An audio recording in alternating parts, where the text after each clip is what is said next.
Hello everyone, this is my review of the Letour Rechargeable 5000 Luminel ED work light. The first thing I notice is how strong the magnetic base is. You can attach the light to metal surfaces, keeping both hands free while working, which is incredibly helpful for repairs, projects, and outdoor use. I also like the adjustable design. The light rotates so you can direct the beam exactly where you need it without constantly repositioning the entire unit. Another thing that stood out was the brightness. The rechargeable battery is a huge plus. USB-C charging makes it easy to recharge from a wall adapter, a power bank, a laptop, or a vehicle when needed. I also like how portable they are.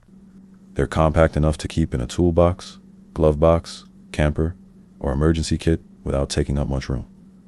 The build quality feels solid, and the weather-resistant design gives extra confidence when using them outdoors.